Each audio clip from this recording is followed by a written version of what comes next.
ॐ लोकाभिरामं रणरङ्गधीरं राजीवनेत्रं रघुवंशनाथं कारुण्यरूपं करुणाकरं तं श्रीरामचन्द्रं शरणं प्रपद्ये। श्रीराम जय जय राम। श्रीराम जय जय राम। श्रीराम जय जय राम। श्रीराम जय जय राम। श्रीराम जय जय राम। तू दयालु दीन हो, तू दानी हो भिखारी। तू दयालु दीन हो, तू दानी हो भिखारी।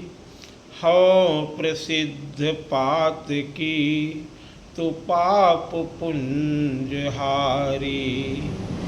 नाथ तू अनाथ को अनाथ कौन मोसो।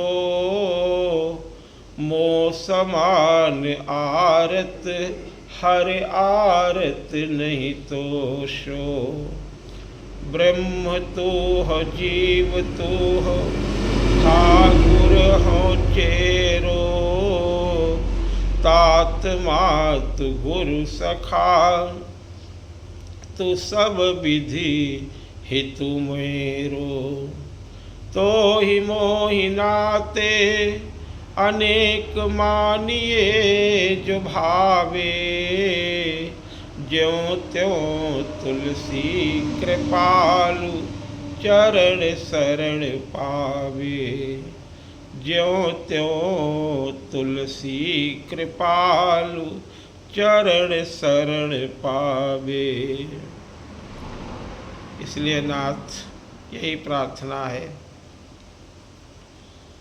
कबहु सो करी सरोज रघुनायक।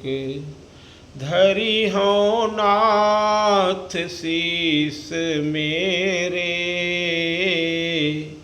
कबहु सो करी सरोज रघुनायक। धरी हो नाथ शीस मेरे। जही करे अभय किए जन आरत। बारक बिबस नाम तेरे।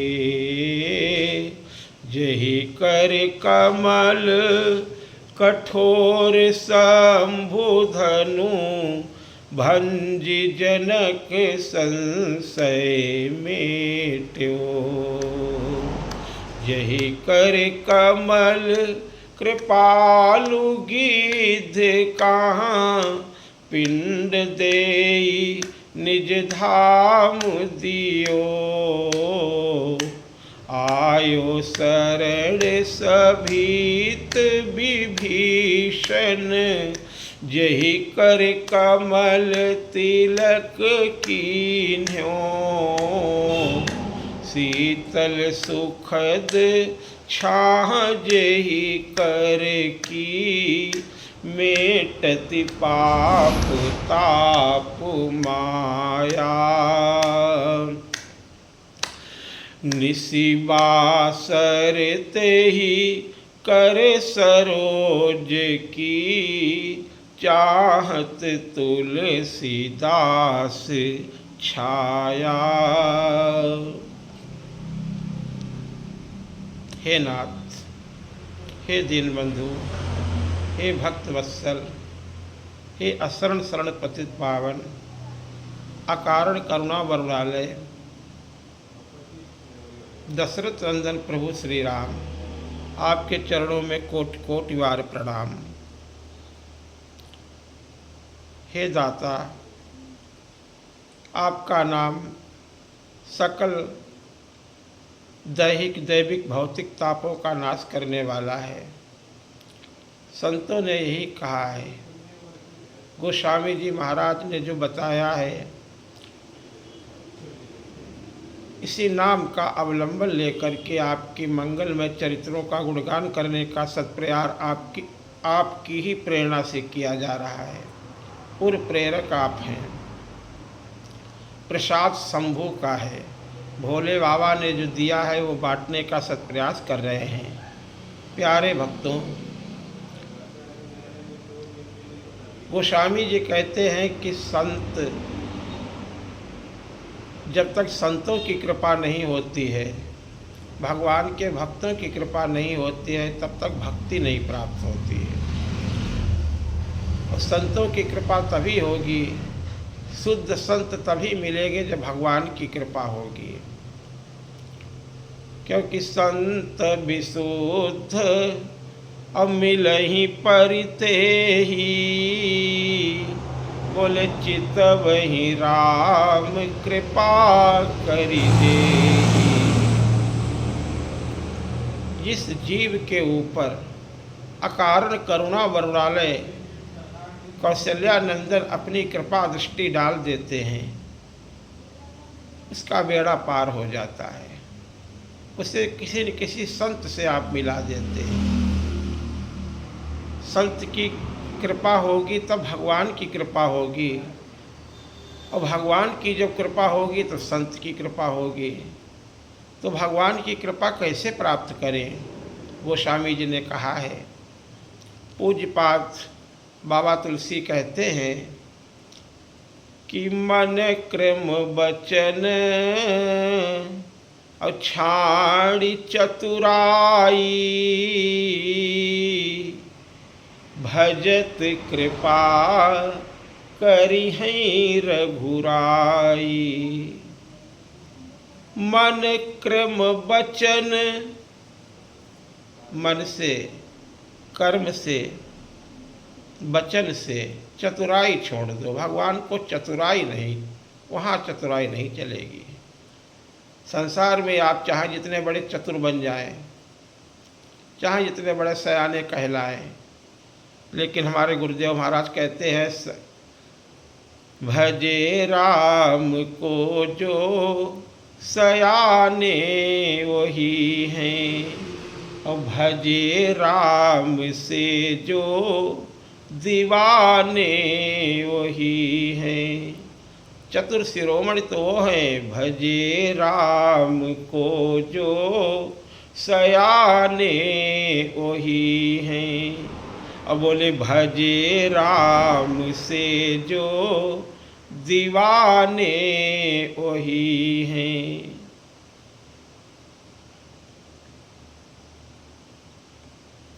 चतुर शिरोमणि ते जगमाही, जे मड़िलागी सुजतन कराही। क्योंकि राम भगति दुख दूर करने हैं, तोले राम भगति मणि और बस जाके, दुख लवलेसन सपने उता के। भक्ति मिलेगी, संत की कृपा होगी, संतों की कृपा होगी। क्योंकि भक्ति स्वतंत्र है, और भक्ति सारे दुखों का विनाश करने वाली है। भक्ति स्वतंत्र और सकल गुण खानी, बिनु सत्संगन पावहि प्राणी।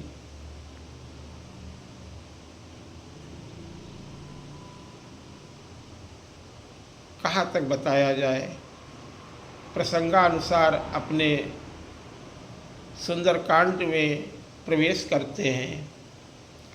हनुमान रूपी संता सिद्ध सद्गुरु विभीषण जी को प्राप्त हो गए। जब तक कोई सद्गुरु नहीं मिलेगा तब तक भगवान नहीं मिलेंगे।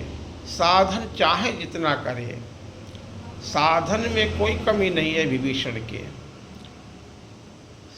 सभी साधनों से आप संपन्न हैं, निरंतर भगवान का नाम लेते हैं। अभी कहा नहीं, राम राम जप लिया सब कुछ कर लिया। राम से बड़ा कोई न साधन है और राम जी से बड़ा न कोई साध्य है। राम राम तो आप जपते हैं, निरंतर जपते हैं। सबका मूल राम नाम है। जब भगवान भगवती सभी की वंदना कर चुके, गोस्वामी जी कहते हैं माता जानकी की जो वंदना की, कहते हैं जनक सुता, अलग अलग की सीताराम जी की वंदना। और फिर बाद में क्या कहते हैं, पहले कहते हैं जनक सुता और जग जननी जानकी और अतिशय प्रिय करुणा निधान की, ताके जुग पद कमल मनावऊं और जासु कृपा निर्मल मति पावऊं। राम मंत्र की प्रथम सद्गुरु माता ही होती है। वैसे ही सबकी माता सद्गुरु होती हैं, लेकिन माँ जानकी ही इस राम भक्ति परंपरा की सद्गुरु हैं, जिन्होंने हनुमान जी को ये मंत्र दिया। हनुमान जी ने ब्रह्मा जी को दिया, ब्रह्मा जी ने अपने पुत्र शक्ति ऋषि को, वशिष्ठ ऋषि को दिया, वशिष्ठ ऋषि ने अपने पुत्र शक्ति ऋषि को दिया। शक्ति के आगे परंपरा में ये पराशर को प्राप्त हुआ, शक्ति के पुत्र पराशर है। और पराशर ऋषि ने अपने पुत्र व्यास भगवान को ये दिया, व्यास भगवान ने अपने पुत्र सुखदेव को दिया। इसके बाद में इसी परंपरा में चलते चलते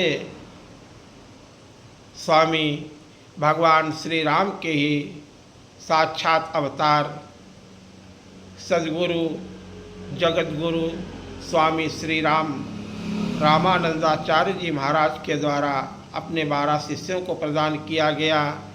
गोस्वामी तुलसीदास जी के गुरु जो हैं नरहरियानंद जी हैं, और नरहरियानंद जी के गुरु जी हैं अनंतानंद जी महाराज।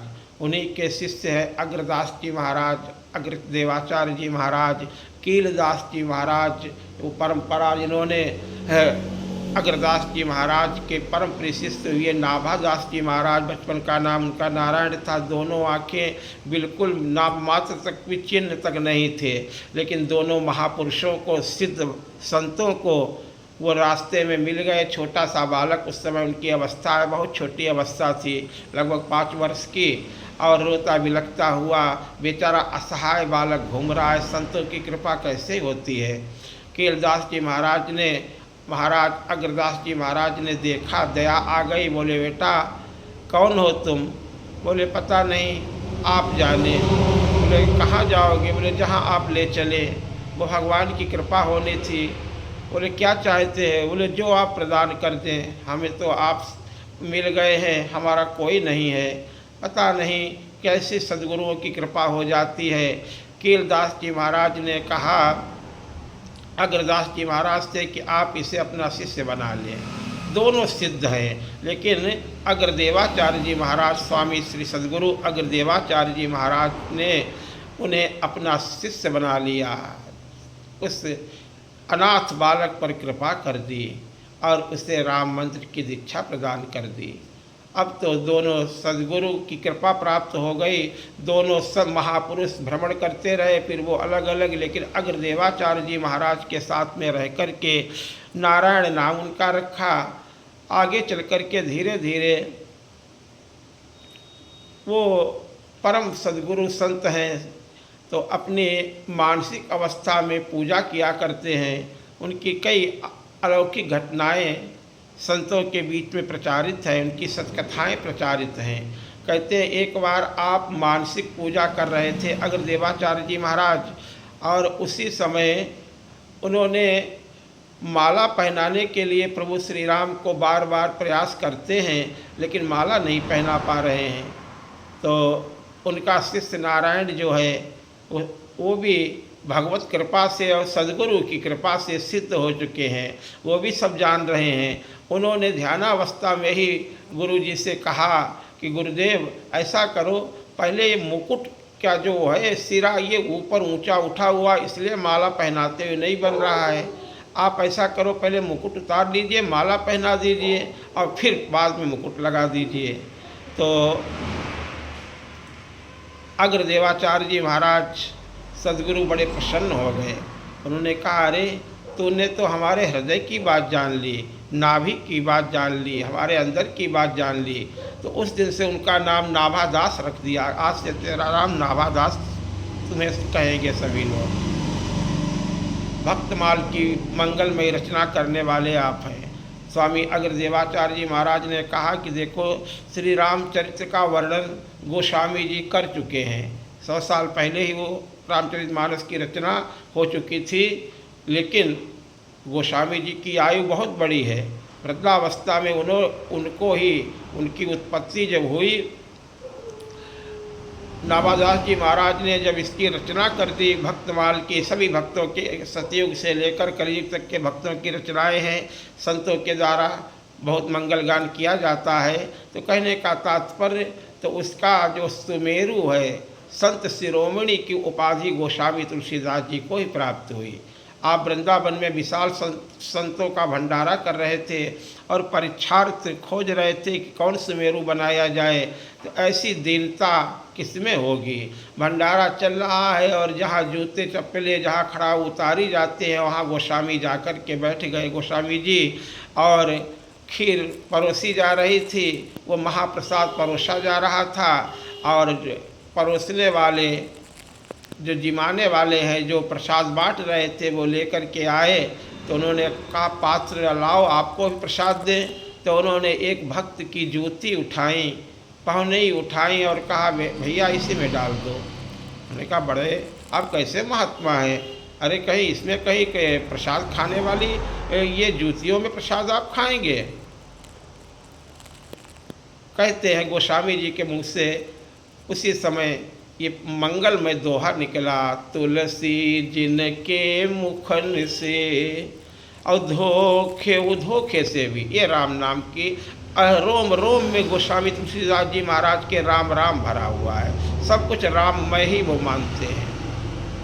भक्तों का कितना सम्मान करते हैं। अरे आप सभी रामचरितमानस की मंगलमयी जो भी जिस भगवत कृपा के अधिकारी हैं वो जब पाठ करते हैं, देखो कितनी वंदना की है सभी की, कितनी दीनता दिखाई है, कितनी शीलता दिखाई है। बालकांड में प्रथम में ही सबकी वंदना की, किसी को छोड़ा ही नहीं। तो भक्तों को तो वो सब सर्वोपरि मानते हैं। बोले तीन तुलसी जिनके मुखन से और धोखे निकसत राम। जमुआई आ गई, धोखे से निकल गया राम, बस उनको भी गोस्वामी जी बहुत बड़ा संत मानते हैं। राम राम कही, क्यों कि एक बार राम जी के निकल गया, राम राम निकला नहीं कि बोले राम राम कही और जे जमुहाई और तिनहिन पाप पुंज समूहाई। निषाद राज जी महाराज के लिए चौपाई बताई गई है। ये तो राम लाई उरलावा, कुल समेत अपने को पावन कर लिया है। इनके मुख से झूठे से धोखे से भी निकल जाता है, अनजाने में भी राम राम निकल जाता है, पाप के समूह नष्ट हो जाते हैं। राम नाम की वो महिमा है। तो तुलसी जिनके मुखन से और धोखे निकसत राम। बोले तिनके पग की पग तरी मेरे तन को चाम। नाभादास जी महाराज दौड़ते हुए समाचार मिला। इतनी शीलता, इतनी दीनता, इतनी सरलता, इतना सहज स्वभाव पूज्यपाद गोस्वामी जी के अलावा और किसी संत में हो ही नहीं सकता। जिसे ढूंढ रहे थे वो मिल गए। तो सुमेरु बनाया है, संत शिरोमणि की उपाधि प्राप्त हो गई। इनसे बढ़कर के कोई संत इस समय नहीं है। नाभादास जी महाराज ने संतों का वर्णन किया है, भक्तों का वर्णन दिया, आप ही परम संत हुए हैं, लेकिन सदगुरु की कृपा से। गोस्वामी जी क्या थे, जैसी रहनी गोस्वामी जी की बचपन में देख लीजिए, ऐसे भक्तमाल के पावन रचयिता नाभादास जी महाराज। एक बार स्वामी अग्रदेवाचार्य जी महाराज ध्यान में बैठे हुए थे और उनका मन विक्षेप हो रहा था, बार बार उनका मन नहीं लग रहा था ध्यान में। भगवान श्री राम का रूप इधर उधर हो रहा था, क्योंकि मन में खलबली मची हुई थी, हलचल मची हुई थी, क्योंकि उनका मन कहीं और बार बार जा रहा था। तो तुरंत नाभादास जी महाराज इन्होंने लेकर के बहुत ज़ोर ज़ोर से पंखा झलने लगे और अपने गुरुदेव से कहा, गुरु जी अब चिंता मत करो, अपना मन भगवान श्री राम में लगाओ, आप ध्यान कीजिए, आपका कार्य हो गया है। जो जहाज जो समुद्र में तूफान आ गया था वो डूबने वाला था, अब सुरक्षित है, मैंने वो हवा चला दी, वो दूसरी तरफ चली गई है, अब वहाँ सब शांति है, आप चिंता मत करो।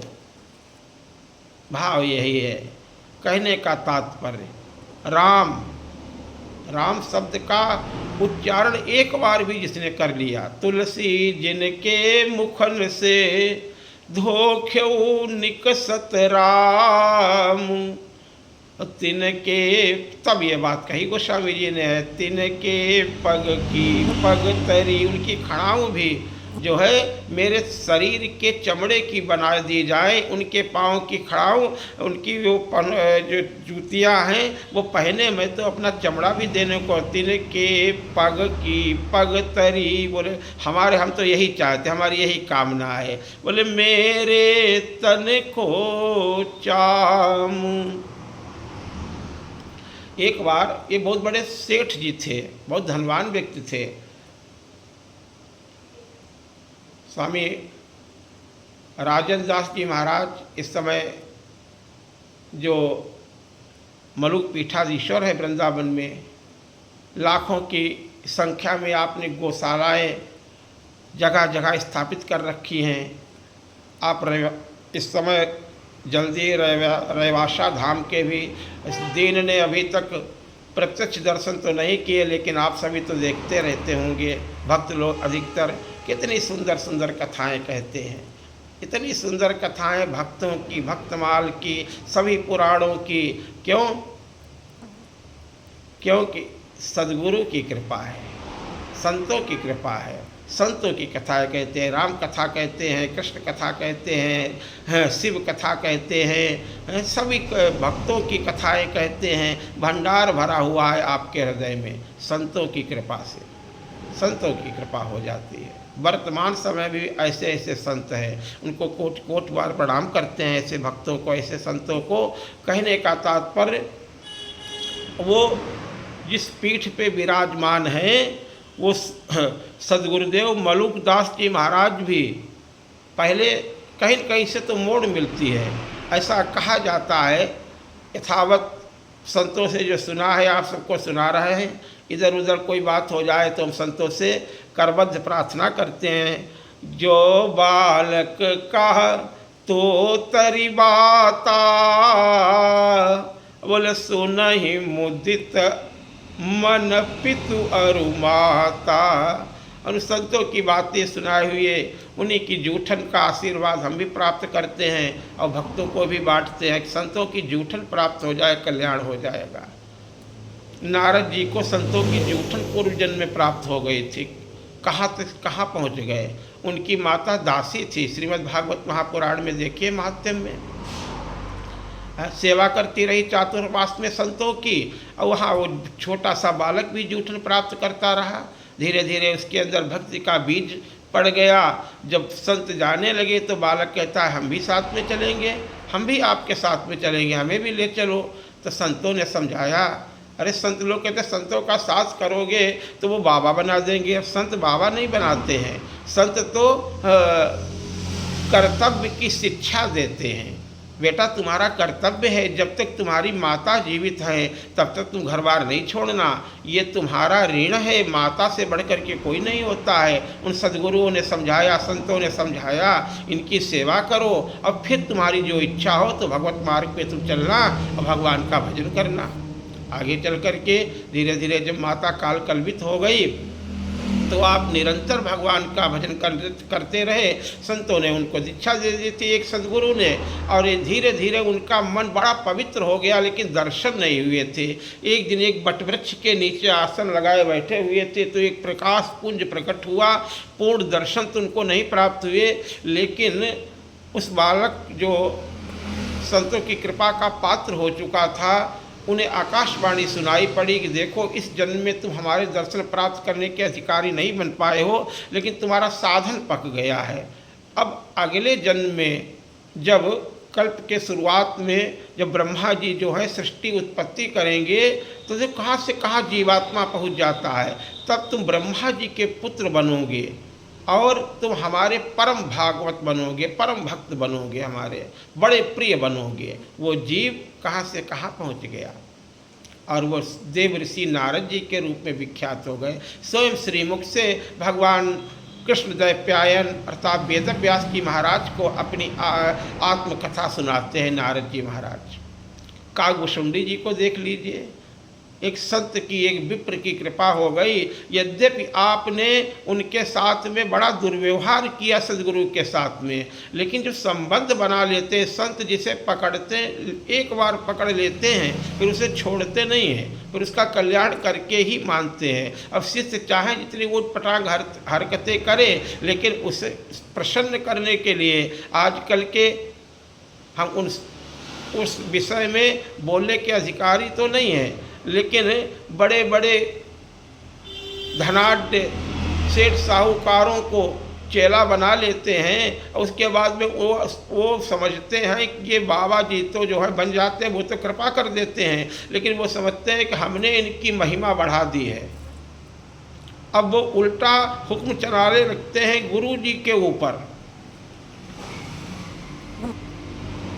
वहाँ धन का मद ही ऐसा होता है। अरे संत विप्र कृपा करते हैं, अरे जिनकी कृपा से, जिनके तपोबल से, जिनकी तपस्या से, जिनके संग से तुम्हारी निरंतर उन्नति हो रही है, लेकिन तुम उन्हीं को अब ये सोचने लगे। ये तो स्वभाव से ही अयोध्या में जन्म हुआ था आपका, अपने आप ही अपनी बात बताते हैं। और वहाँ पहुँच गए, क्या हालत थी, अकाल पड़ गया था अयोध्या में। कथा में सब लोग जानते हैं, आगे बताई जा चुकी है, कथा बताते रहेंगे। कथा में कहने का तात्पर्य, गुरु जी ने, महाकाल के पुजारी जी ने उनको दीक्षा ओम नमः शिवाय मंत्र उनको प्रदान कर दिया शंकर भगवान का, और तुम जपो शिव का मंत्र। और लेकिन वो शिव मंत्र तो जपते हैं, लेकिन वो अब परम वैष्णव ही परम शिव भक्त होता है, और परम शिव भक्त ही परम वैष्णव होता है। क्यों? भगवान भोलेनाथ ही परम वैष्णव हैं, इनसे वैष्णव शिरोमणि हैं भगवान भोलेनाथ जी। और उनके भक्त जो हैं, जो शिव के परम भक्त हैं, वास्तव में वो ही परम वैष्णव हैं। परम शिव भक्त ने ही अयोध्या में जय जयकार कही है। परम शिव भक्त ने ही परम वैष्णव का कर्तव्य निर्वहन किया है। न जाने कितने ये अखाड़ों के संत जो हैं ये जानते हैं कि भगवान शिव को क्या प्रिय है, भगवान शिव के परम प्रिय कौन है। किसी का नाम न लेते हुए सब जानते हैं, क्योंकि यही हनुमान जी निरंतर राम काज में लगे हुए हैं। ये साक्षात भोले बाबा ही तो हैं। भोले बाबा निरंतर राम राम जपते हैं। तो यही वो परम शिव भक्त विप्रदेव उनको बार बार बताते हैं, विप्र एक शिव वैदिक पूजा करें सदा ते काजन दूजा। वो भगवान शिव के परम भक्त हैं, लेकिन वो जानते हैं कि राम कौन है। अब वो समझाते हैं, अरे तुम किसकी निंदा कर रहे हो, तुम अपने इष्ट के स्वामी की निंदा कर रहे हो, उनके मित्र की निंदा कर रहे हो, उनके सर्वस्व की निंदा कर रहे हो। राम ही भजही अवतात शिव धाता, बोले नर पामर कै केतिक बाता, जासु चरण अज और शिव अनुरागी। अरे मूर्ख, तासु द्रोह सुख चाहसी अभागी। अब इतने इनकी उस समय की बातें कर रहे हैं जिस समय ये इनका साधन थोड़ा सा पा गए, थोड़ा धन पा गए, थोड़ी विद्या का तपस्या का प्रभाव हो गया। अब तो ये अपने गुरुजी की निरंतर निंदा करने लगे, उनको नीचा दिखाने के लिए नाना प्रकार के उपाय करने लगे थे। सब रामचरितमानस में वर्णन है। स्वयं कागभूषुंडी जी अपने मुख से अपनी आत्मकथा सुना रहे हैं उत्तरकांड में उर्गारी जी को, गरुण जी महाराज को। हे खगेश सुनो, मैं तो अब तो ये अवसर ढूंढने लगा कि किस प्रकार से इनको मैं लज्जित करूं, इनका अपमान करूं। एक बार हर मंदिर और जपत रहो शिव नाम, और गुरु आयो अभिमान ते, उठी नहीं कीन प्रणाम। नहीं सत्संग जोग जप ज्ञाना, नहीं धृण चरण कमल अनुरागा। नहीं सत्संग जोग जप जागा, और नहीं धृण चरण कमल अनुराग। इस दिन की तो अवस्था ये है, अपने अंदर तो कुछ है नहीं। बाबा बरदानी जी की चरण शरण में बैठे, यहीं आकर के कभी कभी किसी न किसी निरंतर भक्त आते हैं, उनके दर्शनों से कल्याण हो रहा है। कहीं आना जाना, एक तो अस्वस्थता में पड़ गए, जब जाना था तो भ्रमण नहीं ज़्यादा कर पाए, बहुत कम भ्रमण कर पाते हैं। अब तो कहने का तात्पर्य, लेकिन फिर भी कितनी कृपा है सद्गुरु की कृपा से, यहाँ सद्गुरु की कृपा है जो ये गुणगान हो रहा है। तो ये उन सद्गुरु जिनको पहचानना बड़ा असंभव है, कागभूषुंडी जी महाराज ने नहीं पहचान पाए पूर्व जन्म में, लेकिन कलयुग की घटना बताते हैं, 27 कल्प पहले की घटना बताते हैं। क्यों खगेश गरुण जी को ही अपने आप बताते हैं, जब काग योनि में आप पहुंच गए हैं तब की बात बताते हैं। पूछा कि आप कब से यहाँ रह रहे हैं, उस 27 कल्प में एक कलयुग की घटना बताते हैं। कितना अंतराल, कितनी लंबी आयु वाले, निरंतर वो तो अजर अमर अविनाशी स्वरूप में हो गए हैं। कागभूषुंडी जी शर्मा जी महाराज जो हैं वो तो निरंतर भगवान की भक्ति में लीन है, लेकिन शुरुआत कहाँ से हुई ये बात बताते हैं, ये बात बताते हैं। गुरुदेव आए, उठ करके प्रणाम नहीं किया। शंकर भगवान को ये बात बहुत अच्छी नहीं लगी, बहुत खराब लगा भोले बाबा को। अरे ये तो वेद की मर्यादा नष्ट कर रहा है, ये तो श्रुति मार्ग को नष्ट करने वाला बन रहा है। यही भोले बाबा ने श्राप दिया। क्यों?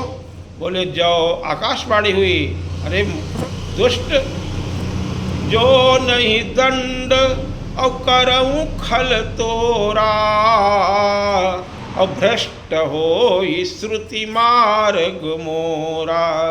अगर पापी को, पाप करने वाले को अगर दंड नहीं दिया जाएगा तो सब कहे, अरे फिर तो मर्यादा ही नष्ट हो जाएगी, सब पाप करने लगेंगे, गुरुजनों का सब अपमान करने लगेंगे, ये तो मर्यादा ही नष्ट हो जाएगी। भगवान भोलेनाथ नहीं सहे, वो तो त्रिभुवन गुरु हैं, और गुरुदेव का ये अपमान कर रहे हैं, हमारे दरबार में कर रहे हैं, हमारे मंदिर में कर रहे हैं, हमारे सामने कर रहे हैं।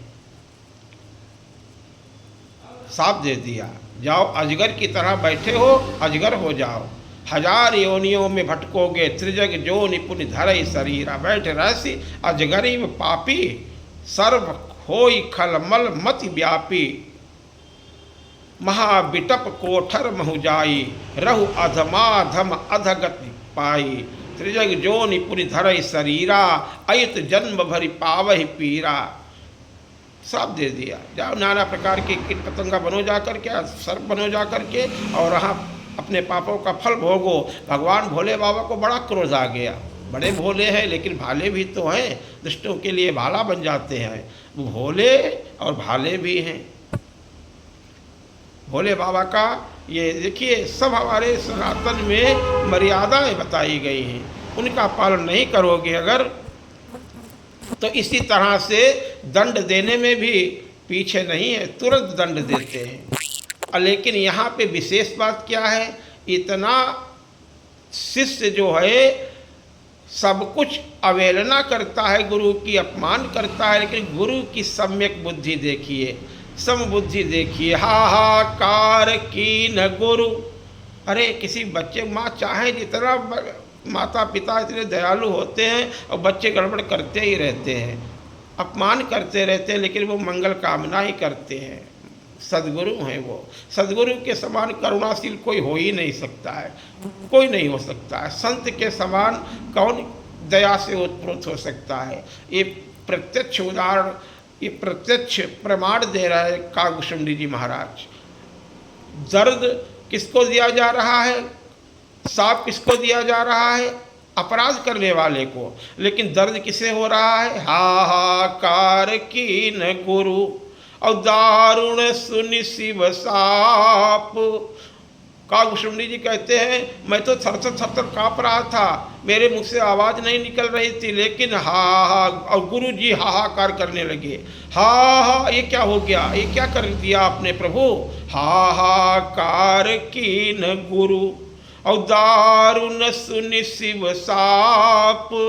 कंपित मोहि बिलोकियति उर उपजा परिताप। महाराज आपने ये क्या कर दिया? ये कलयुग चल रहा है प्रभु। फिर स्तुति करते हैं भोले बाबा की, नमामि मीशा निर्वाण रूपम। और प्रभु पहले तो भगवान भोले बाबा प्रसन्न हो गए हैं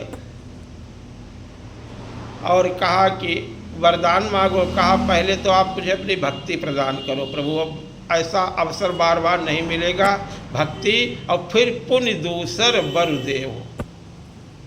तब माया बस जीव जड़ और संतत, प्रभु कलयुग चल रहा है, आपकी माया बड़ी प्रबल है। तब माया बस जीव जड़ और संतत फिरई भुलान।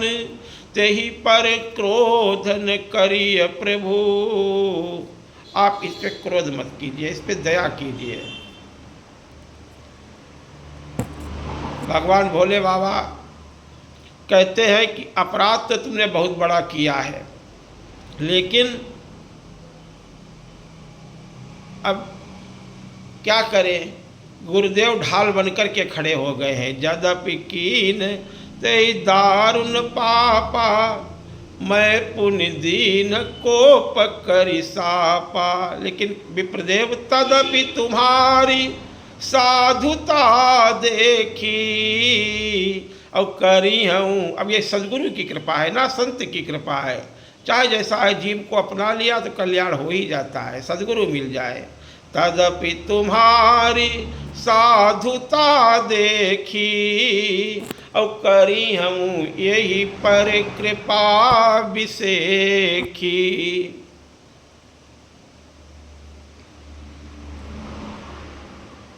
भगवान शंकर यहाँ पर एक विशेष बात कहते हैं। भोले बाबा कहते हैं मुझे वो ब्राह्मण बहुत प्रिय है। कौन ब्राह्मण प्रिय है? बोले क्षमाशील और जे पर उपकारी। ये परोपकार से सने हुए हैं, ये क्षमाशील ब्राह्मण। इतना आपका अपमान हुआ, उस चेले पे इतनी कृपा, इनसे बढ़कर के कौन प्रिय हो सकता? ऐसे ब्राह्मण मुझे कितना प्रिय है, कितना प्रिय है। जैसे राम जी से पूछा जाता है आप जहाँ जहाँ भी बताते हैं तो किसको बताएं? जिससे बढ़कर के कोई नहीं है उसके समान बताते हैं। भरत जी के समान, लक्ष्मण जी के समान, क्योंकि इनसे बढ़कर के कोई नहीं है। जगह जगह भरत जी की तुलना देते हैं। तय में प्रिय भरत ही समभाई, भरत होते मोहि अधिक प्यारे। तो राम जी सबसे ज़्यादा शिव के प्यारे हैं, शिव का राम से बढ़कर के कोई नहीं है। तो भोले बाबा यहाँ पे उदाहरण देते हैं इसी तरह से। बोले क्षमाशील जे और पर उपकारी, दूसरों का उपकार करने वाला ब्राह्मण को होना चाहिए। पर उपकार वचन मन काया, संत सहज स्वभाव खगराया। तब संतता है। क्षमा करने का स्वभाव होना चाहिए। क्षमा सर्व गुणों में सर्वोपरि। क्षमा करना बहुत कठिन काम है। अपने प्रति अपराध करने वाले को भी संत क्षमा करते हैं, वही सहन करते हैं, तभी तो क्षमा करते हैं। बूंद आघात सहाई गिर कैसे तुलना दी। बोले खल के वचन और संत सहजय से। तो भोले बाबा कहते हैं क्षमाशील और जे पर उपकारी, ते द्विज मोहि प्रिय जथा खरारी, मोर साप द्विज व्यर्थ न जाय। साप दे दिया वो तो व्यर्थ नहीं जाएगा, ये 1000 जन्म धारण करेगा, अजगर भी बनेगा, सब कुछ बनेगा, लेकिन अब इसे एक सुविधा हम दे देते हैं। बोले क्या सुविधा जी? बोले जन्मत मरत दुसाह दुख होई, सो स्वल्पौ व्यापै नहीं सोई। दूसरी सुविधा बोले हर जन्म में इस बात की इसे याद बनी रहेगी, अब इसका ज्ञान अक्षुण हो गया, अब ये कभी इसका ज्ञान नष्ट नहीं होगा। कवन हूँ जन्म अब मिटई नहीं ज्ञाना, और सुनई शूद्र मम वचन प्रमाना। और ये सब क्यों कर रहे हैं? बोले इसलिए, और तुम्हारे ऊपर हमारी ये दया बरस रही है, एक तो तुम्हारे सदगुरुदेव की कृपा और दूसरे तुम्हारा जन्म अयोध्या में हुआ है। ये अयोध्या की महिमा यहाँ पे भोले बाबा स्वयं बताते हैं, क्योंकि कवन हूँ जन्म अवध बस जोई, राम परायण सो परि होई। अवध प्रभाव जान तब प्राणी, जबूर बसई राम धन पानी। वो प्राणी किसी भी योनि में जिसका जन्म अयोध्या में हो जाता है, हमारा ये अयोध्या धाम, रूप, लीला और भगवान का नाम, इनमें भेद नहीं करना चाहिए। ये एक से एक बढ़ कर के है, ये सब समान है, सभी किसी का भी सेवन कर लिया जाए, चलो मंगल हो गया। मुक्ति तो कर्तव्यगत है, लेकिन भक्त तो भक्ति ही मांगते हैं। कहने का तात्पर्य, इसलिए राम भगत उपजी उर तोरे, पूरी प्रभाव और अनुग्रह मोरे। भोले बाबा बोल रहे हैं, कहते हैं एक तो अयोध्यापुरी में तुम्हारा जन्म हुआ, उसके प्रभाव के कारण पूरी प्रभाव, और मैं तुम्हें ये वरदान दे रहा हूँ, आशीर्वाद दे रहा हूँ साहब के बाद में, कि ये मेरा अनुग्रह तुम पे हो गया। कृपा और अनुग्रह में बहुत बड़ा अंतर है। अनुग्रह कर रहे हैं, इसका कोई साधन, यानी वो विभीषण जी महाराज यही कहते हैं कि राम जी की कृपा नहीं हुई है, बल्कि अनुग्रह हुआ है, जो आपको मेरे पास भेज दिया है। मैं तो अपने घर में बैठा हूँ, लेकिन कितना बड़ा अनुग्रह हुआ है कि आप संत सदगुरु चल कर के दरवाजे पे आ गए। अरे संतों से मिलने के लिए जाएं, ये तो संतों की कृपा है, वहाँ कृपा प्राप्त होगी, लेकिन संत चल कर के किसी साधक के पास आ जाएं, किसी सदगृहस्थ के घर पहुँच जाएं, समझ लो ये अनुग्रह है सदगुरुओं का, संतों का। तो इसी तरह से भगवान भोलेनाथ कहते हैं पूरी प्रभाव और अनुग्रह मोरे, और राम भगति उपजिय उर तोरे। कहाँ से कहाँ पहुँच गए भोले बाबा की कृपा से, अपने सदगुरुदेव की कृपा से। अंततो जन्म, उनको तो ये सुविधा मिल गई थी महाराज, जो जन्म धारण करते तो छोड़ देते, उनको ज्ञान तो है, इसमें क्या रहना है, जब तक राम भक्ति वाला वो साधन करने वाला शरीर न मिल जाए। ना जाने कितनी योनियों में भटके, जोई तनु धरऊँ तजऊँ पुनि। बोले अनायास हरिजान, हे हरिजान यानी हरि के वाहन गरुड़ जी महाराज, मेरा ज्ञान तो नष्ट हो ही नहीं सकता है। जो तनु धरऊँ तजऊँ पुनि, और अनाया बिना श्रम के मुझे कष्ट भी कोई नहीं होता, कि भोले बाबा ने वरदान दे रखा है, तुम्हें कोई कष्ट नहीं होगा। जन्मत मरत दशा दुख होई, सोई सुल्प व्यापई नहीं सोई। तो जो तनु धरऊँ तजऊँ पुनि, और अनायास हरिजान। जिम कैसे? बोले जिम नूतन, मतलब कपड़े उतारने में, दूसरे पहनने में कोई तकलीफ होती है, और अच्छा मिलता है, अच्छा लगता है, वो पहन लेते, और अच्छा लगता है दूसरा पहन लेते। ऐसे ही जोई तनु धरऊँ तजऊँ पुनि, और अनायास हरिजान। जिम नूतन पट पहिरई, नर परिहरई पुराण। शिव राखी श्रुति नीति अरु, मैं नहीं पावा क्लेश। यही विधि, इस तरह से मुझे नाना प्रकार की योनियों में भटकते हुए अंततो गत्वा चरम देह द्विज कय मैं पाई। मैं ब्राह्मण कुल में उत्पन्न हुआ, वहाँ मैं बचपन से ही भगवान का भजन कर रहा था। अब साधन का शरीर मिल गया प्रभु कृपा से। अब तो भय कालवश जब पितु माता, मैं बन गयो भजन जन त्राता। संतों की चरणों में संतों की महिमा समझ चुके हैं। जय जय विपिन मुनीश्वर पावऊँ, आश्रम जाय जाय सिर नावऊँ। उनसे यही पूछो उतना ही राम गुण गा। मुझे राम जी की कथा सुनाओ, मुझे श्री राम जी का चरित्र सुनाओ, मंगलमय लीलाएं सुनाओ, राम जी कैसे मिलेंगे वो साधन बताओ, हमें राम जी से आप मिलवा दीजिए। बस यही आपसे मांगते हैं, मुझे वो मार्ग बता दिए जिससे राम जी की कृपा हो जाए। राम ही राम बसे हुए हैं। अब सब बता देते कि भैया अब सब कहाँ राम जी के दर्शन प्राप्त किए हुए हैं, तो कोई कुछ बता देता, कोई कुछ बता देता, हम में राम तुम में राम सब में राम, ये तो सब बता देते हैं। तो ऐसे सर्वत्र राम रमाया हुआ है बात सभी संत बताते हैं, लेकिन प्रत्यक्ष सगुण रूप के दर्शन करने में अपनी असमर्थता जता देते हैं। उनके वो बात समझ में नहीं आती है, क्योंकि जब तक राम जी के दर्शन हो जाए तब तक कहाँ चैन है। और ऐसे क्योंकि जो खोज करेंगे संतों के समागम करते करते कहीं तो सद्गुरु प्राप्ति हो जाएंगे। अब पहुंच गए सुमेर पर्वत के ऊपर, वहाँ महर्षि लोमस विराजमान थे और लोमस ऋषि महाराज की महिमा तो अक्षुण है। एक रोया गिरता एक कल्प में भोलेनाथ के परम प्रिय शिष्य आप अजर अमर अविनाशी ठहरे हो।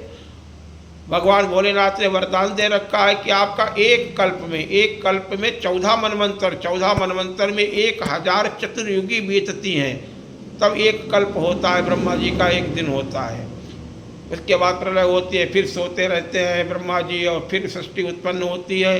तो ऐसे एक कल्प में आपका एक रोया, संत बताते हैं लोग, ये है गणना जैसे भी की गई कि 3.5 करोड़ रोए एक हर व्यक्ति के शरीर में होते हैं, बताइए। और उसके बाद हमारे गड़बन होंगे, मतलब वो शरीर कब तक रहेंगे, तो उसके बाद भी वो अजर अमर ही ठहरे। लेकिन अभी तो एक छोटा सा छिद्र उनके घुटनों में हुआ है। ये इंद्र को आपने बताया, इंद्र विश्वकर्मा भगवान को बहुत परेशान कर रहे थे, बनवाते महल फिर भी गड़वाते। कुछ लोग ऐसे अपार धन भरा होता है, वो तोड़ फोड़ करवाया ही करते हैं। तो इंद्र तो ठहरे देवताओं के राजा, उनको महल ही नहीं पसंद कोई आ रहा। तो भगवान ने कृपा की, लोमस ऋषि को भेजा और वो कुशाओं का थोड़ा छत्र छाए हुए भागते चले जा रहे हैं। बरसात बहुत तेज हो रही थी। कहा महाराज कहाँ जा रहे हैं, थोड़ा ठहर जाइए साधु, अरे थोड़ा हमारे साथ समागम कर लिए, आपके दर्शन बड़े सौभाग्य से हुए हैं। उन्होंने कहा नहीं भैया, अब ये देखो चातुर्मास प्रारंभ वर्षा शुरू हो गई है, कहीं बैठ करके गुफा में कहीं अपना आश्रय लेंगे, साधना करेंगे, अभी रुक नहीं सकते हैं। बोले महाराज आपके लिए महल बनवा दें। बोले क्या करना महल का, अरे छोटी सी आयु है, उसके लिए क्या घर बनाना, क्या बार बनाना, इसकी ज़रूरत नहीं है, बस ऐसे जीवन व्यतीत हो जाएगा। तो जिज्ञासा बस इंद्र ने पूछा कि बताइए महाराज इंद्र की आयु कितनी होती है। अरे भगवान जो हैं ऐसे भक्तों के साथ में ऐसे देवताओं को उनका अहंकार तोड़ने के लिए भेज देते हैं संतों को। और जबकि इंद्र भगवान है, उनकी महिमा में कोई कमी नहीं है, लेकिन भोग में आसक्त हो रहे हो, क्यों परेशान कर रहे हो विश्वकर्मा जी को, इसलिए भगवान ने लीला की। अब तब बता दिया कि भाई हमें भोले बाबा ने ये वरदान दिया हुआ है। आश्चर्यचकित हो गए, अभिमान दूर हो गया। बोले महाराज कितने कल्प बीते हैं। कहा ये तो गणना नहीं किए, देख लीजिए जरा सा, एक जैसे दाग नहीं पड़ता इतने रोए यहाँ के कितने जरा से गिरे हुए हैं, इतने कल्प हुए हैं, और बाकी अभी सब है। चरणों पे गिर पड़े, विश्वकर्मा जी को सादर सम्मान पूर्वक भेज दिया। महाराज अब अभिमान नहीं करेंगे, हम अपने को बड़ा अभिमानी समझ करके कि इतनी लंबी, आज भी तो लघु जीवन संवत 5 और कल्पांत नाश गुमान असा। कल 12 बार कितने कलयुग में हम लोगों की आयु कितनी है, उसके लिए तो इतनी मारपीट मची हुई है, जैसे कल्पों तक जीवित रहेंगे। संत बताते हैं भजन करो भगवान का। और वो भी किसी को सच्ची बातें बताओ तो उसको अच्छी नहीं लगती हैं। तो संतों की बातें, भगवान की बातें सबको कहाँ अच्छी लगती हैं। जो भगवान की कृपा प्राप्त होते हैं उन्हीं को कथा अच्छी लगती है, उन्हीं को संतों की बातें अच्छी लगती हैं। तो कहने का तात्पर्य यही है कि लोमस ऋषि जी के पास वो कागभूषुंडी जी महाराज जब पहुँच गए शर्मा जी, तब तो उनके चरणों में शीश झुकाया और उनसे भी, प्रभु से भी यही प्रश्न किया कि हमें श्री राम कैसे मिलेंगे, इस विषय में बताओ, राम जी के विषय में बताओ। उन्होंने कहा भैया भगवान सब में समाये हुए। बोले ठीक है, सब मानते हैं आपकी बात में, हवा सर्वत्र है, लेकिन ऑक्सीजन की कमी हो गई। देखो हवा तो सर्वत्र सबका ही है, लेकिन ऑक्सीजन नहीं मिले, न जाने कितने लोग परम धाम चले गए। आप जन्म में देखते हैं न जाने कितने अस्पतालों में ऑक्सीजन की कमी। हवा तो है सर्वत्र, तो फिर मिल क्यों नहीं पाई? पानी तो सर्वत्र है, हम जानते हैं, हम जहाँ बैठे हैं इसके नीचे भी जल भरा हुआ है, हमारे शरीर में भी भरा हुआ है, जहाँ देखो समुद्र पानी से भरा हुआ है। ऐसे से बताते हैं कण कण में राम, सर्वत्र राम, यानी हर जड़ चेतन जग में सब में राम समाये हुए। वो भी सत्य है तो सब कहीं, तो बात तो ऊंचे दर्जे की बात जो है वो सत्य है। लेकिन साधक के लिए जो सगुणोपासक भक्त है, अभी उस ऊंचाई पर भी आप काखा गागा पढ़ने वाले के आगे और MA BA की पढ़ाई करने वाली बातें करेंगे तो कैसे समझेगा? पहले तो उसे अक्षर ज्ञान तो हो जाए, पहले तो समझे तो हाँ अक्षर कैसे होते हैं, पहले बस जाने तो कि वो राम जो आदि अंत को जास न पावा, मति अनुमान निगम अस गावा, वो भी सत्य शंकर भगवान कहते हैं।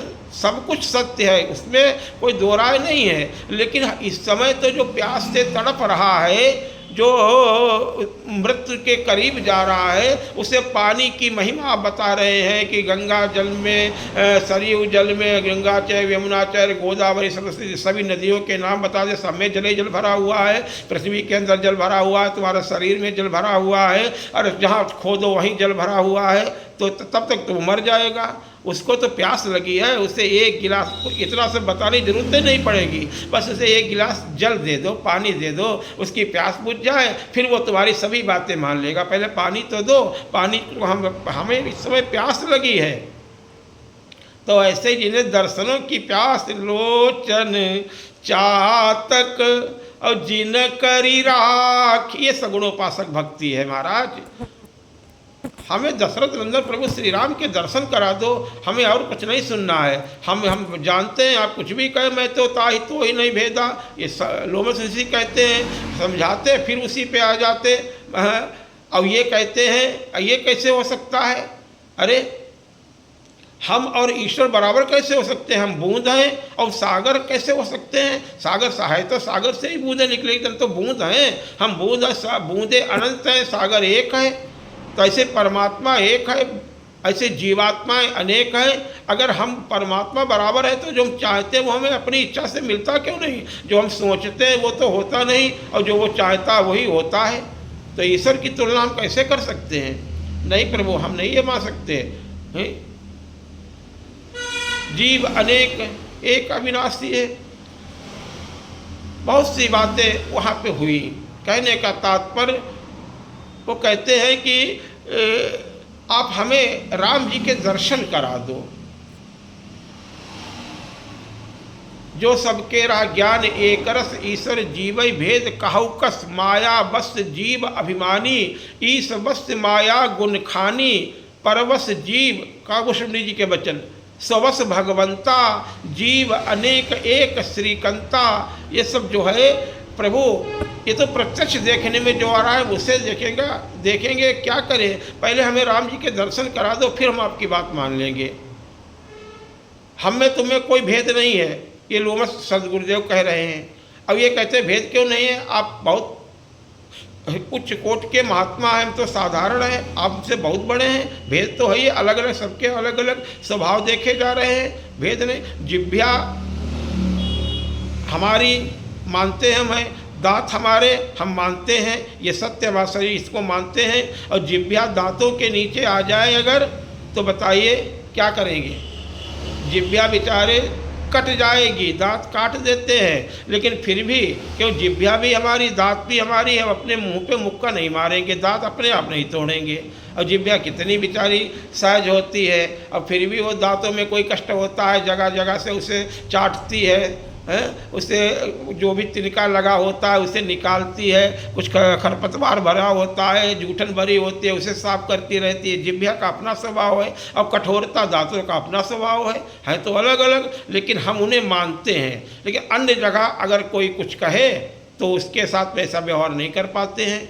तो एकत्व तो अपने आप तक सीमित है महाराज। हमारे एक बाह में जैसे धोखे से कभी कभी हो जाता है, अपने आप ही धोखे से मच्छर बैठा हुआ थप्पड़ मार लिया, तो उसके बाद में फिर हाथ को दंडित नहीं करते हैं, कहीं किसी द्वारा ऐसे शरीर में बातें होती रहती हैं, तो एकत्र तो अपने तक सीमित है, संसार में तो अलग ही अलग से दिखाई दे रहा है। इसलिए नाथ निज नयननी और बिलो की अवधेसा। मैं तो दशरथ नंदन राम जी के विषय में बताया, अयोध्या में मेरा जन्म हुआ था, ये जानते हैं। और वो दशरथ नंदन राम जब हमें मिल जाएंगे तब हमारी जो है जलन मिटेगी। भरत जी की तरह बोल रहे हैं काकुशुंडी जी महाराज, निज नयननी बिलो की अवधेसा और तब सुनी हूँ निर्गुण उपदेशा। निर्गुण की चर्चा बाद में करना प्रभु, पहले तो हमें सगुण साकार परब्रह्म परमात्मा हम जानते वही हैं, लेकिन दशरथ नंदन राम जी के दर्शन करा दो। उत्तर प्रति उत्तर तय कीना। अब लोमस ऋषि को क्रोध आ गया, गुरुदेव को साप दे दिया, तो बहुत अवज्ञा कर रहे हो, अच्छे रगड़ करे जो कोई अग्नि चंदन ते हो। अब लीजिए, अभी तो एक सब बता रहे थे, एक ही है हम सब, कोई अंतर ही नहीं। यहाँ तक 84 लाख योनियों में कोई अंतर नहीं, आदमी सब बताते। क्रोध क्यों आ गया, ये भेद क्यों आ गया? जब परम ज्ञानी है आप और साप दे दिया, जाओ कौवा हो जाओ, समझ हो पक्षी चंडाला। लेकिन ये भक्त कहता है, भक्त के अंदर ये भाव होता है। देखो, भाव दृष्टि से सब में एकत्व तो है, लेकिन व्यवहार दृष्टि से भेद रखना होता है। ये भक्त की बातें हैं। यथा व्यवहार करने के लिए गीता में भी यही कहा गया, लेकिन भाव से एक देखो। व्यवहार में अलग अलग सबके साथ व्यवहार करना ही होगा। एक साथ उठना बैठना, खाना पीना, चलना फिरना, ये सब बताने से बीमारियां फैल रही थी। देखो कोरोना काल में कितना एक दूसरे, अरे हम रोगी से नफरत नहीं है, रोगी से बैर नहीं है, रोग से बचाव करना है। तो जो एक जैसे जब हो जाते हैं, वो भाव में तो सब परमात्मा की ही सभी संतानें हैं, जीव मात्र है। लेकिन जो जैसा है उसके साथ में व्यवहार दृष्टि से करते हुए शिक्षा के अधिकारी जो उनको शिक्षा देनी पड़ती है। शिक्षा के अधिकारी उस समय भी, यानी अपने को बताइए, जो वंचित हैं शिक्षा से, उनको शिक्षा देने वाली बात गोस्वामी जी ने कौन सी गलत कह दी? शिक्षा स्त्रियों को कम दी जाती है, तो शिक्षा के अधिकारी हैं वो। शिक्षा जो दलित वर्ग जो बताया गया, जो इनको पढ़ने लिखने से वंचित किया जा रहा है, वो शिक्षा के अधिकारी क्यों नहीं? उनको शिक्षा देनी चाहिए, सिखावल देनी चाहिए, उनको उपदेश देना चाहिए, उनको व्यवहार सिखाना चाहिए, उनको उस योग्य बनाना चाहिए। बात तो गोस्वामी जी ये कहते हैं। अब कस दो ढोलक को ज़्यादा और मार फूट जाएगी, इसलिए उसको सही ढंग से उसको कसा जाना चाहिए। शिक्षा के अधिकारी हैं, सबको अलग अलग बताया है। अब प्रश्न देखिए, कितने ऐसे हैं स्वान, कितने ऐसे बानर हैं, कितने ऐसे देखो हाथी हैं, जिनके न जाने कितने जानवर कोटि में जो आते हैं, वो बड़े बड़े कर्तव्य घोड़े, कितने समझदार हो। चेतक जी महाराज का नाम जो कुछ समझे हैं, कितना एक मनुष्य से ज़्यादा होशियार होते हैं, लेकिन इनको शिक्षा दी गई। तो शिक्षा के अधिकारी हैं, इनको सिखा लो, फिर ये तुम्हारे काम आएंगे। शिक्षा के अधिकारी हैं ये सब। इसी तरह से अब भगवान भी परीक्षा ही ले रहे थे, उनको साप दे दिया, कौवा बन गए। देखो, भक्त अपने निश्चय पे आप दृढ़ रहो। भगवान शंकर भगवान ने जो कहा है वो सत्य है। अब कोई कुछ कहता रहा, कोई परीक्षा लेने के लिए भगवान भी तो प्रेरित करते हैं। तो वास्तव में लोमस ऋषि परम भक्त हैं, परम संत हैं, लेकिन परीक्षा ली जा रही थी, बात नहीं मानी, कौवा बन गए, उड़ चले। शंकर भगवान देखो आज पास कर देते हैं अपने इस चेले को। देखो उमा, ये है राम जी के भक्तों की महिमा। इनके लिए संसार सब राममय है, इसे कहते हैं राममय। ऐसे बोलने से नहीं होता है। उमा जे राम चरण रत और विगत काम मद क्रोध, निज प्रभुमय देखई जगत, बोले के ही सन करही विरोध। सबको प्रभु श्री राम मैं सब जग जानी, करऊँ प्रणाम जोर जुग पानी। फिर जब वहाँ पहुँच जाएगी पढ़ाई के बाद में, फिर मानने लगते कड़कड़ में। कुत्ते में नामदेव जी महाराज भगवान को देखते हैं, वो कुत्ता लेकर के रोटी भागता है, वो घी लेकर के पीछे पीछे भागते हैं। उस कक्षा तक पहुँचने तो दो, अभी उसको पहले से ही वो जान तो जाए हाँ सचमुच में है, तब उसी से नारायण की प्राकृत हो जाता है। पत्थर में भी भगवान, अरे जड़ को भगवान हम मानते हैं, हम कहाँ मना करते हैं। पत्थर खंबे से नरसिंह भगवान को प्रकट कर देते हैं भक्त। कितनी घटनाएं बताई जाए महाराज। तो ये राम जी की महिमा है। अंततोगत्वा गुरुदेव ने बुलाया और भगवान आकाशवाणी हुए मेरा परम भक्त है, और उनको वहाँ रखा और उनको मंत्र दिया गुरुदेव ने, लोमस ऋषि ने। और उसके बाद तब मुनि कछुक काल तहाँ राखा, रामचरित मानस सब भाखा। ये रामचरित मानस की रचना जो भोले बाबा ने की है, लेकिन प्रथम श्रोता काग भुसुंडी जी महाराज जी हैं, जो स्वयं नहीं सुनाई सोई शिव काग भुसुंडी दीन्हा। इसीलिए शुरुआत में कहते हैं कि यानी लोमस ऋषि के द्वारा प्रेरित करके काग भुसुंडी जी को सुनाई। और हे उमा, अब वो कथा मैं तुम्हें सुना रहा हूँ, प्रचारित तो हो चुकी है। सोई सुन शुभ कथा भवानी, बोले कौन से? बोले रामचरित मानस विमल कहा भुसुंडी बखानी, और सुना बिहग नायक गरुण।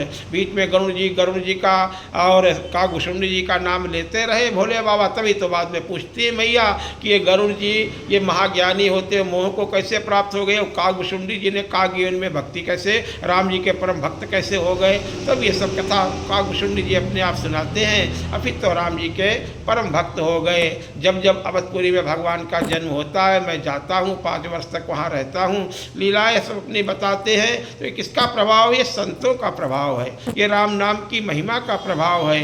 ये विभीषण राम राम जप रहे हैं। अभी बीच में बात बताई थी, परम सद्गुरुदेव भगवान के परम कृपा पात्र स्वामी मलुकदास जी महाराज जो एक सराय में टिके हुए थे, तो वहाँ संतों का कुछ संत वहाँ भजन कीर्तन कर रहे थे। उन्होंने कहा कि अरे भैया शोर बंद करो, क्यों बार बार चिल्ला रहे हो, सोने दो। तो उन्होंने कहा, संतों ने कहा कि राम नाम से ही सब कुछ होता है, राम जी सबको खिलाते पिलाते हैं। अरे राम जी की कृपा बिना कोई कुछ खा पी ही नहीं सकता है। राम जी की महिमा, राम जी की कथा बार बार वो सुनाए। तो उन्होंने कहा क्या राम जी बिना किए, कर्म प्रधान मान रहे थे उस समय, बिना किए कुछ क्या मुँह में निवाला पहुँच जाएगा? बिना हाथ से उठाए क्या मुंह में निवाला पहुंच जाएगा? ज़बरदस्ती कोई पे क्या खिला देगा? ऐसी बातें कुछ निकल गई गुरुदेव के मुख से उस समय। तो संत ने कह दिया, संतों ने कहा भैया राम जी जो चाहे जहाँ जीव हो उसको वो खिलाना चाहेंगे तो वो उसको वहाँ भोजन मिल ही जाएगा, उसको खाना ही पड़ेगा। उन्होंने कहा ठीक है। कुछ जिद्दी स्वभाव के थे, जंगल में जाकर के बैठ गए और कहा देखे आज बिना किए धरे कैसे हमें भोजन प्राप्त हो जाएगा। भगवत कृपा से ऐसी घटना प्रभु की कृपा से घट गई कि जिस वृक्ष पे चुपचाप बैठे हुए थे, उस समय और भी जंगल हुआ करते थे, पीछे की अवस्था उस समय की आप सोच लीजिए। धीरे धीरे आबादी तो भी इतनी बढ़ी है, जगह जगह खूब जंगल बागात हुआ करते थे। तो जंगल में पहुंच गए आप। उधर से डकैतों का, दस्युओं का गिरोह निकला, और इधर कुछ व्यापारी जो हैं वो भोजन बनाने के लिए उसी वृक्ष के नीचे आकर के बैठे हुए थे जिस पर वो चढ़े हुए बैठे थे। उन व्यापारियों ने बढ़िया बढ़िया भोजन बनाया और वहाँ खाने के लिए वो उद्धत ही हो रहे थे, तैयार हो रहे थे। तब तक डकैतों का गिरोह आ गया। वो सभी आ गए, उनको आते हुए देखा तो ये तो सब छोड़ छाड़ करके भाग गए। कौन भोजन करे, अपना धन खजाना जो भी बचाना था वो लेकर के भागे, भोजन सब वही छूट गया। अब वो सब आए, देखा, वो तो भाग गए सब। अब बहुत अच्छा भोजन बना हुआ है, लेकिन दस्यु होशियार तो होते हैं। दस्यु यानी दस्युराज। उस समय दस्यु जैसे कि रावण को लुटेरा कह करके संबोधित किया जाता था पहले। आतंकवादी, ये भी बहुत बड़ा आतंकवादी आज के नाम के अनुसार। वो जीत बरी निज बाहुबल बहुत सुंदर बर नारी। वो ज़बरदस्ती जहाँ जो पाता था छीन लाता था, लूट ले आता था। पुष्पक विमान लूट ले आया, सुंदर सुंदर स्त्रियों को लूट ले आया, खजाना जो जिसका जहाँ पाता था लूट ले आता था। अयोध्या के राजा मानधाता जी महाराज, जिन्हें त्रसदस्यु के नाम से भी जानते हैं, इनके नाम से रावण महाराज कांपते थे। इनके आसपास अयोध्या के कभी आने की हिम्मत नहीं हुई, जहाँ भी जाते थे। ये तो इनका धन, इसलिए पापियों का धन कौन लूटे, वरदान प्राप्त था उसे। इसलिए अयोध्या नरेशों ने एक से एक बढ़कर के हुए। महाराज रघु के ऐसी ऐसी कथाएं हैं कि उनके आगे रावण की हिम्मत नहीं पड़ी। कभी एक चक्रवेण नामक राजा थे जिनका चक्र चलता था, और रावण को वो कथाएं लोक प्रचलित हैं, उसको ज़्यादा हम संदर्भ में नहीं लेते हुए, कहने का तात्पर्य कई बार रावण का पराभव करते हुए इन महान राजाओं ने अपने शौर्य को प्रदर्शित किया। कहने का तात्पर्य यहीं पर ऐसे वो डकैत आ गए और उन्होंने सोचा ऐसा न इसमें जहर मिला दिया हो। आसपास देखो कोई छुपा कोई नहीं बैठा है, ढूंढा, तब तक खड़खड़ाहट पत्थरों की हुई और वो पकड़ लिए गए, नीचे उतारा। और देखो सुबह से शाम हो गई थी तब तक, और इधर इन्होंने प्रतिज्ञा कर ली थी कि मैं आज भोजन नहीं करूँगा, लेकिन उन्होंने ज़बरदस्ती कहा। जब ये भोजन के लिए मना करें तब तो और उनको शक हो गया कि ज़रूर इसमें जहर मिला होगा, पहले इसी को खिलाओ। अब उनको ज़बरदस्ती वो भोजन का करवाया गया। भोजन करते जा रहे हैं, हंसते जा रहे हैं। प्रभु को प्रणाम किया, कहा प्रभु सचमुच में आपकी महिमा बड़ी निराली है, सचमुच संतों की वाणी कभी असत्य होती ही नहीं है। उसी दिन से परम सिद्ध संत हो गए, सदगुरुदेव बन गए, सिद्ध संत हो गए और कृपा जनजीवन पे निरंतर बरसने लगी। तो वो राम नाम है। संतों की कृपा से जब हनुमान जी महाराज जो हैं लंका में पहुँचे, विभीषण के ऊपर कृपा करने के लिए पहुँचे हुए हैं। अब मोहि भरोस हनुमंता, अब बिनु हरि कृपा मिलई नहीं संता। जो रघुबीर अनुग्रह कीन्हा, और तो तुम मोहि दरसु हठ दीना। इसलिए साधन तो क्या है, बोले राम राम बोलो, इससे बड़ा कोई साधन नहीं है। और वो उठा विभीषण, उसके मुँह से यही निकला राम राम ते ही सुमिरण कीन्हा। उसी पर संतों की कृपा हो जाती है। यही मनक्रम वचन छाड़ी चतुराई, क्या भजे, बोले राम राम का भजन करो। भजत कृपा करी हैं रघुराई। वो कृपा कैसी होगी, बोले वो कृपा दृष्टि पड़ेगी तो वो चौपाई सार्थक होगी कि संत विशुद्ध अब मिलहि परिते ही, और चितबहि राम कृपा करी जेहि। राम राम जप रहा था विभीषण। राम नाम मणिदीप दर जीह दे हरि द्वार, तुलसी भीतर बाहिर जो चाहस उजियार। हनुमान जी महाराज कितने सरल भक्त हैं। सदगुरु सब संत सरल होते हैं, कर तो वो सब कुछ सकते हैं, लेकिन अपने साथियों को आपने वहाँ रोका इसलिए कि हमारे ऊपर विश्वास कर रहे हैं, इसलिए विशाल स्वरूप दिखाया। इतना विशाल स्वरूप दिखाया, सिंहनाद किया। शिकार करते समय सिंह दहाड़ता नहीं है, लेकिन जो सिंहनाद करता है तो जंगल पूरा कांप जाता है। तो ये मालूम ये सिंह दहाड़ रहा है, इसके बल का परिचय प्राप्त हो जाता है सबको, तो ये सिंह है। लेकिन शिकार करने के लिए तो वो चुपचाप उठता है शिकार पे, ताक कर जैसे नहीं कि छिप करके एकदम से छलांग लगाता है और शिकार करता है। ऐसे हनुमान जी ने अपने लोगों को विश्वास दिलाने के लिए अपने रूप का वहाँ पे बल का प्रदर्शन किया और कहा भी जामवंत जी से कि मैं सब कुछ कर सकता हूँ, लेकिन उतना बताइए जितना करना है। और जब चलते हैं तब सुरसा के आगे होड़ में देखो 100 योजन के वो हो गए, आप लघु रूप हो गए, होड़ में नहीं पड़े, देवताओं की परीक्षा में उत्तीर्ण हुए। लंका में प्रवेश किया तो कैसा प्रवेश किया, कोई दिखाने के लिए नहीं, बल्कि मशक समान रूप कपिधारी। अब बोले लंक ही चले सुमेरी नर हरि। ढूंढना है, विभीषण से मिले, विप्र रूप धारण कर लिया, इतना संत वेश में आ गए जहाँ पे जो ज़रूरत है। उसके बाद में क्या क्या घटना है अभी आपको बता चुके हैं। वहाँ से विभीषण से पता लिया, फिर लघु रूप धारण किया और अशोक वाटिका में आ गए, छोटे से बनकर के बैठ गए और सीता मैया नीचे बैठी हुई हैं।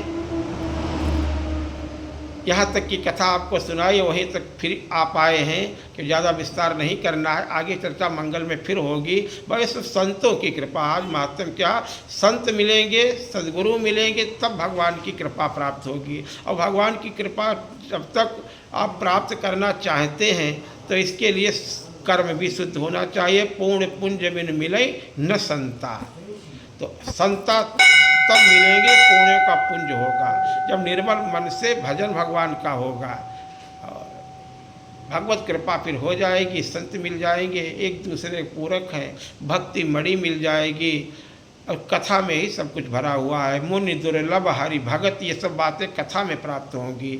मुनि दुर्लभ हरि भगत नर पावहि बिनहि प्रयास, और जे यह कथा निरंतर सुनहि मानि विश्वास। सुंदरकांड में ही भक्ति छुपी है। ये आगे चर्चा फिर करेंगे।